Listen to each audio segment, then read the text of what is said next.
Well, ladies and gentlemen, good morning.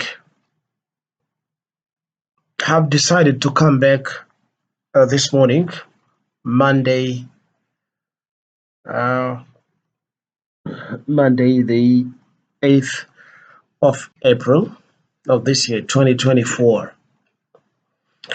Yesterday evening, I entertained you a little bit about the celebration of the 30th anniversary of genocide in Rwanda, to which many guests participated as they have been invited uh, by the terrorist and dictatorial regime of Kagame in Kigali, the capital city of Rwanda.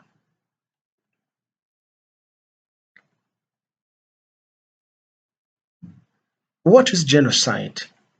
Genocide originates from Latin language. It is a Latin word. Uh, its etymology is in two parts or two pieces: genus and kidere. Put in your mind that the C there in Latin, it is read ki or K. So genocide is genus kidere. It means genus means human beings, and kidere is the verb which means killing or cutting or exterminating. So genocide or genocide is the extermination, deliberate and planned extermination of a certain ethnic groups or people, regardless of where they are. But it is a planned and deliberate massacre of a group of people. It is what we mean by genocide. Historically speaking, this term was used for the first time in 1944 by a Polish Jewish lawyer called Raphael Lamkin, who was who was heading the team of lawyers during the Nuremberg trial of the Nazi who killed uh, Jews during the Second World War in Germany. So it is Raphael. We use it for the first time there.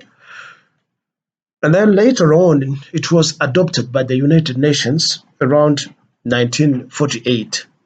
And then it became popular.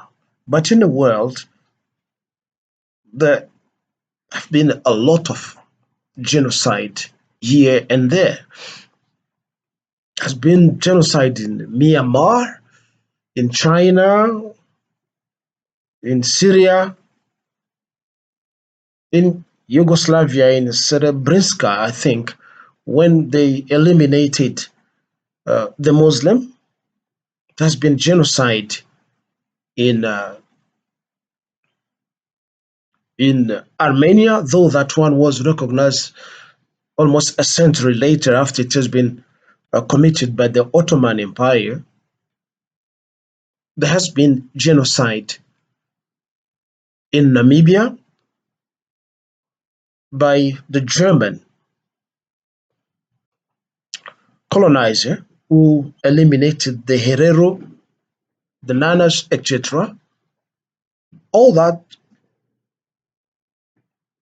is recognized as genocide. It now depends on how people publicize their genocide or how they sell it.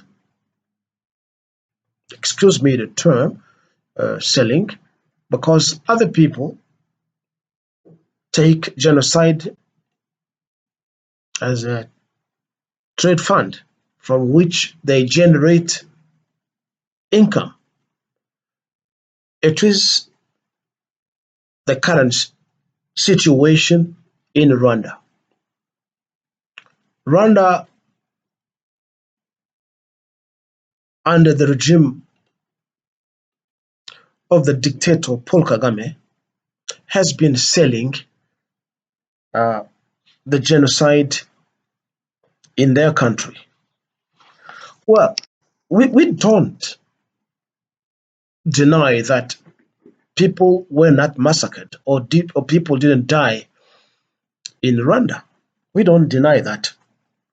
Truly, people died a lot, but not to the tune that they are estimating, saying 1 million, etc., etc., in Rwanda.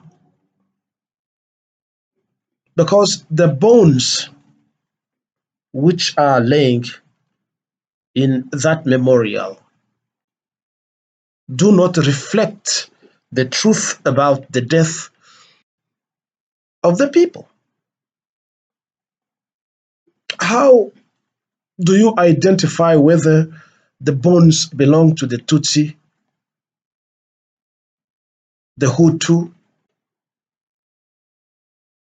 the Pygmies, the Congolese, and other people at the time who were living in Rwanda when the war broke out? How do you recognize it? Even though you go through DNA, there is no specific uh, genetic feature that differentiate them, given the fact that Tutsi are taller than Hutu, but still we find some Tutsi who are short. How do you differentiate that those bones sometimes belong to the monkeys? I am not mocking on this, but just to say that to some extent, people should be sincere. We know pretty well that the world has been characterized by the falsification of history. Much of what we learn and teach children at school is the version of the winners, starting from World War One and Two. The reasons that we learn and what we teach children apparently is the version of the winners of the war and who wanted to impose their version to the world and to the forthcoming generation. But there are many hidden reasons why the war started, First and Second War, which the winners do not want to reveal. But as time goes on, there has been people that they call negationist or revisionist who today have started defending Hitler, that to some extent he was right. I'm not supporting him that he was right in killing people, but there are reasons which led to the war and not exclusively what the winners you know have put in textbooks that people are reading, learning, and teaching children. It is the version of the winners because they know that dead people can't defend themselves. It is the same thing with Rwanda.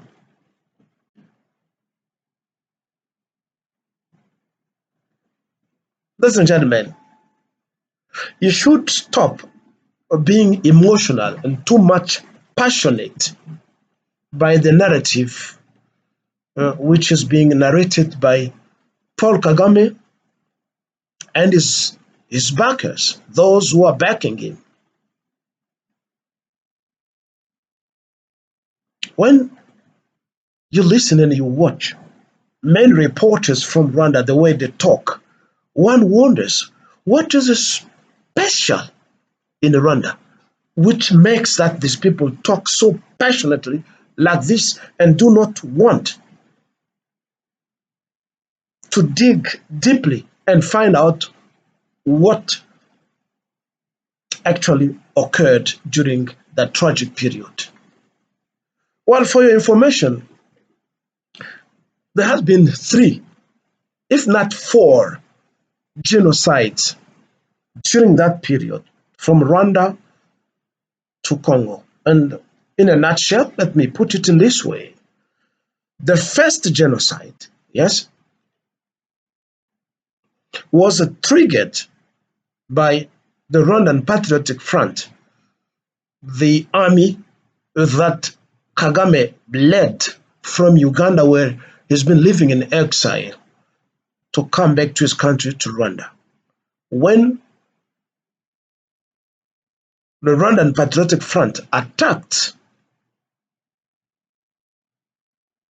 Rwanda, truly in a war, there are casualties. Many people died without knowing whether it was Tutsi or Hutu, but both tribes killed one another. When Kagame's troop brought down the presidential jet in which two presidents were traveling, Rwandan President, the late Juvenal Habyarimana, and the Burundian President, Melchior Ndadaye, who were returning from Tanzania, I think Tanzania or from Arusha, after the conference, after the president of Rwanda has conceded at least 50-50 or 60% of power to the rebel. After signing, still the Tutsi had to kill him. After bringing down the presidential jet of the leader of the country's majority,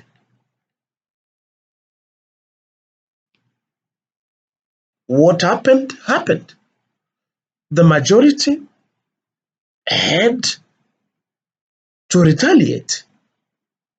And that's what you call the first genocide. Who triggered the genocide? Because it is easy to say somebody brought the gun and ammunition, but that one didn't shoot. The one who shot is the one who pulled the trigger. Therefore, the mastermind, the provocateur of genocide is Paul Kagame and his Patriotic Front. They knew by killing the leader of the majority, there would be reprisal, there would be retaliation from the majority. And it is what happened. So the Hutu, who are the majority, retaliated. And during this period, after Kagame has occupied Kigali, he organized the mass killing of both Hutu and Tutsi. So those who were killed by the Hutu, according to our findings and what we know, are minimal compared to the number of both Hutu and Tutsi who were massacred, execution style, by the Rwandan Patriotic Front. Because when Kagame came, many Tutsi were reluctant to welcome him. And those ones had to be killed even though they were Tutsi. And Kagame did this to grab the power. So the Hutu killed the Tutsi, but in retaliation, Kagame came because he wanted the power. He killed both Tutsi and Hutu at a higher number than what the Hutu who had Bashet did. That is the first twofold genocide. Mark my words. Second genocide When the Hutu crossed the border to come to DRC, who followed them? They were tracked, they were pursued by Kagame and his Rwandan Patriotic Front. He came with his troop to massacre all the Tutsi who who fled to Congo and who were in refugee camps. And one thing that I should tell you is that there were war planes which were bombarding refugee camps. Yet we know that during the rule of President Juvenal Habyarimana, the Rwandan government of that time had no air navy, they had no war planes. If there was a plane in Rwanda at the time, it was only the presidential aircraft, probably with tourists who sometime were coming to land in Kigali, in Rwanda. Rwanda is a poor country, it can't afford buying an aircraft. And I'm not mocking with them, it is the reality. So where did the airplanes which came to bombard refugee camp come from? Find out who helped the Rwandan Patriotic Front to massacre the refugees who crossed the border. And during that time, the one who was commanding the troop was not only James Kabarebe, but it was combined with Joseph Kabila, who became president in Congo for 18 years. They used to call him Commander Hippo. Hippo is an abbreviation for Hippolyte, which is his real name, and not Joseph Kabila. His real name is Hippolyte Kajambere Kanambe. That is his real name. Reaching Congo, after the killing of Laurent Kabila, he changed. He practiced a surgical operation on his name to become Joseph Kabila.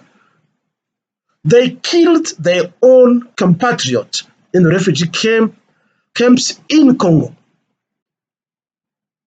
And when they killed the refugee camps, the refugees didn't find an empty land, an empty space.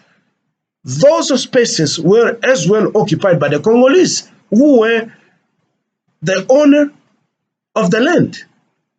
So both the Rwandans and the indigenous Congolese were massacred by the Rwandan forces which invaded Congo. With the permission of the so-called international community, which was supposed to protect the refugees as well as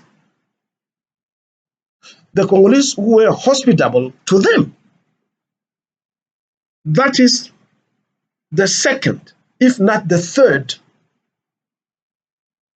genocide. I repeat, first genocide, Hutu attack Tutsi after the killing of their leaders. Second genocide, Kagame, having occupied Kigali, Rwanda, massacred both Hutu and Tutsi. You can add to that, he massacred as well the Twa. The Twa are the pygmies, the short people, because in Rwanda, there are three ethnic groups. The indigenous people of the land, the Twa, the Hutu, who are the Bantu, and then the immigrant from the Nile, from Ethiopia, the Tutsi, the invaders. So that makes three genocides.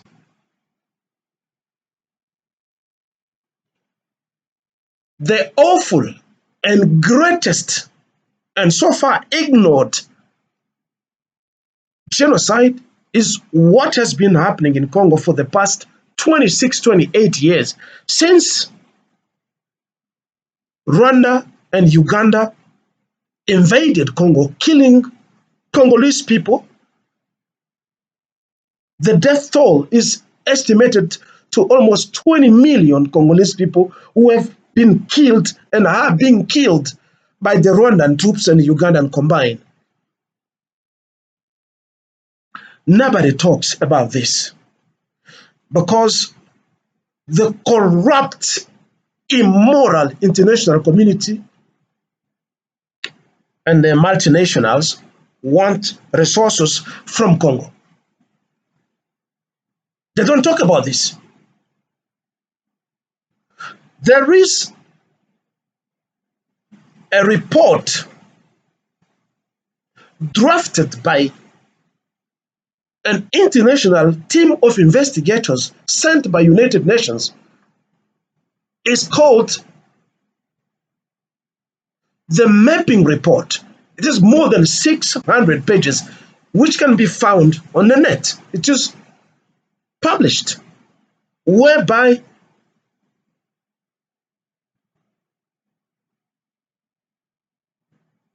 the names of the genocide perpetrators in Congo as well as in Rwanda are listed. And Mr. Kagame's name is topping the list, together with so-called Joseph Kabila and all the Rwandan terrorists like Nkunda Batware, etc., that the international community backed and calling them the Congolese citizens. If they are Congolese citizens, why do they live in Rwanda and they are not living in Congo? So the international community is immoral, it's lying, and it's supporting thuggery from Kagame because Kagame is a thug. He's a bandit, he's a criminal who has been backed by Bill Clinton, because the tragedy of Congo has started with Bill Clinton's backing off the Rwandan Patriotic Front. It is known, it is not me, Kilele, who is saying it. It is well written, well documented that the international, so-called international community has kept mum. It doesn't say anything about the tragedy of Congo. For them, Congolese are not human beings. Congolese are minerals. When they see a Congolese, it is a mineral. It is a piece of gold and diamond. And today, what has been publicized is the Rwandan genocide. The Rwandan genocide is a lie to some extent. It is a trade fund. Because where have you seen the criminals accusing the victims? Tutsi and Hutu who have been killed together with Congolese are the victims. They are the ones who are being accused, and the killers, the murderers, are the ones who are glorified today. This is ironical and difficult to understand. All this only because of money, because of wealth. You know, it is our late Prime Minister, Patrice Emery Lumumba, who once said, the history of Congo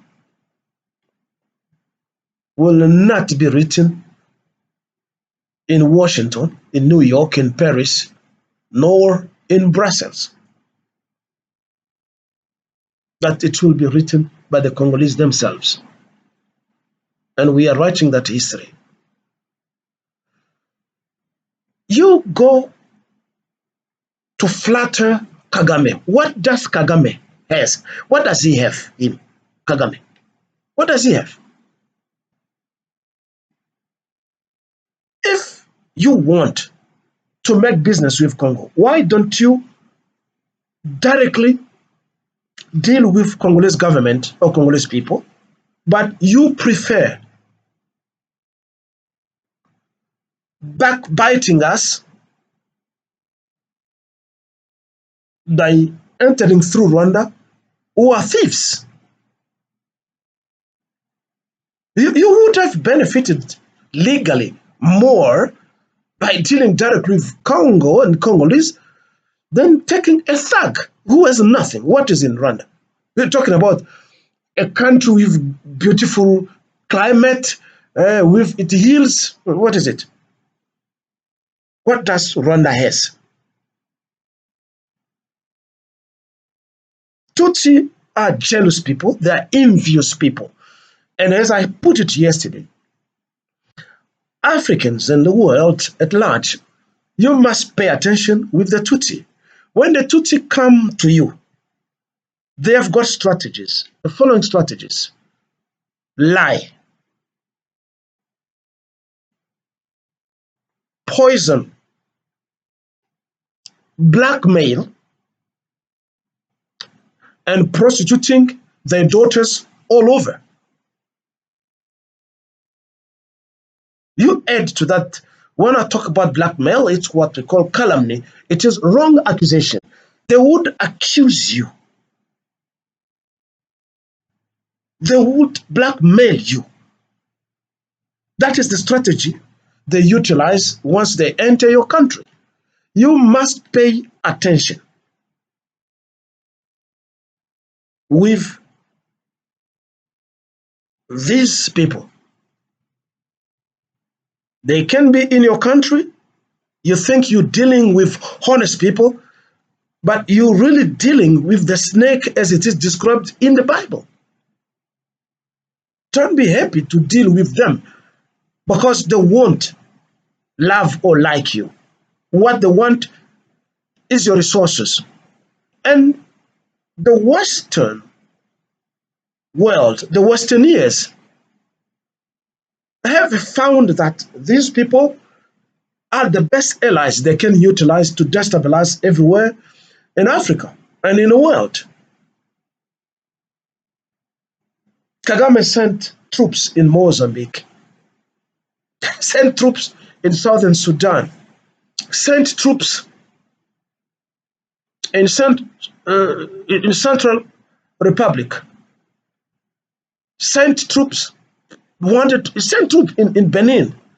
And you see them almost infiltrating all over the world through sweet words. You must pay attention.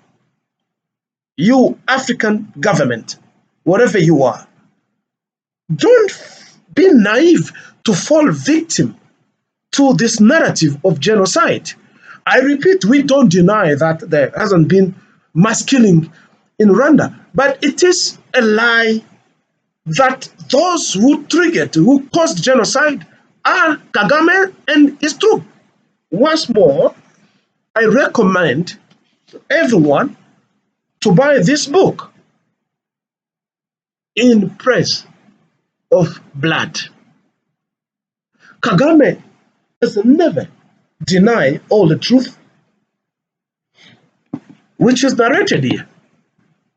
He has never denied the details which are in the UN mapping report, which was published, as I said, to repeat myself, more than 600 something pages.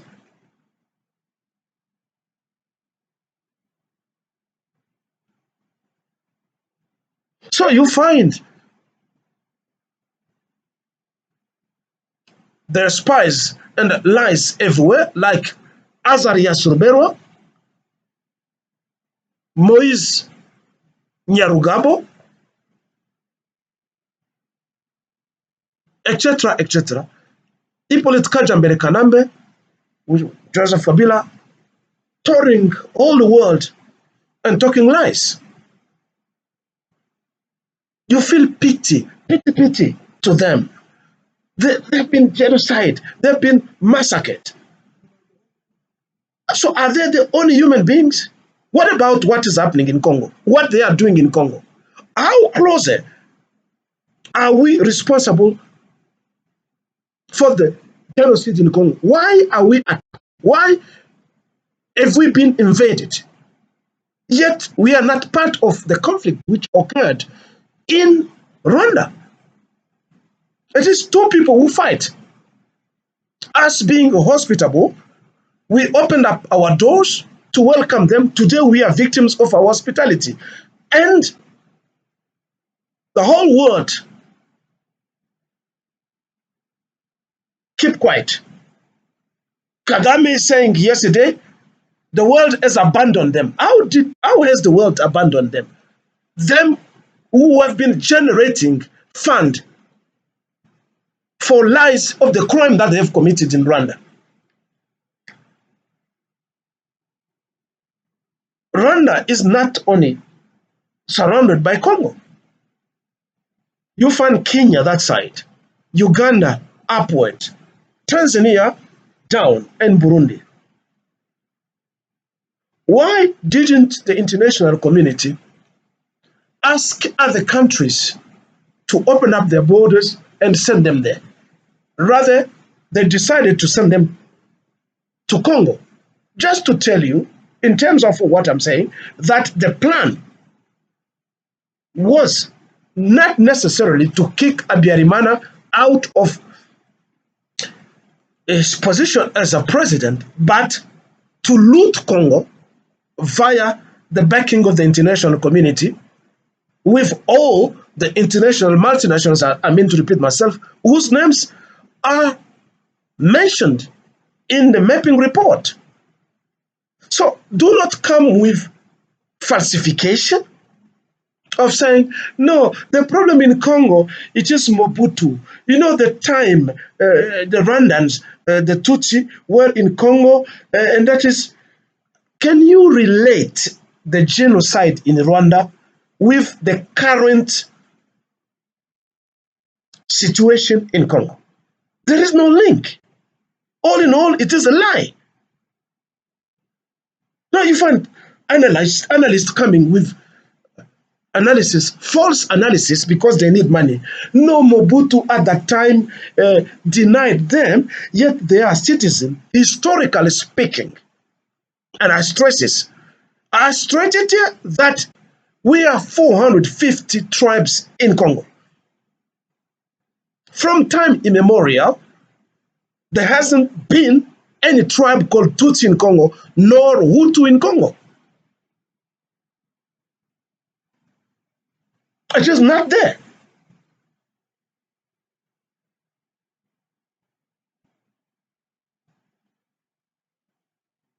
During the 1885 Berlin Conference, which saw Africa being chopped into pieces, even though some borders were drafted illegally, in Congo, we recognize some tribes in Congo and outside Congo's borders. But we don't have the Tutsi and the Hutu in Congo. Southern part of Congo, we have got tribes living in Zambia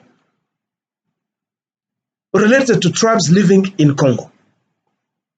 We have got tribes living in Angola, in Congo Brazzaville, in Gabon, living in Congo, same tribe. As you know, at the time, the Congo kingdom stretched too far. The whole Angola was Congo. Congo Brazzaville was Congo. Part of southern Gabon was Congo. Angola, Congo Brazzaville, Congo Kinshasa, we speak the same languages, Kikongo and Lingala. But Kikongo and Lingala were not spoken in Rwanda, nor in Burundi, nor in Uganda. Ethnologists, anthropologists led studies and books are there. And when you go to the Belgium Museum, you will find what I am talking about. So the rest of narrative is lie, is flattery, is thieving, is criminality, and it must stop. Kagame is a liar, Tutsi are liars, and the backers as well are all liars. And this is for Congo, of Petrus Lumumba, of Pierre Mulele, of Joseph Kasavubu, of Kim Pavita, of Simon Kimbangu, of all Congolese who died and those who were fighting so that the Congolese nation could survive.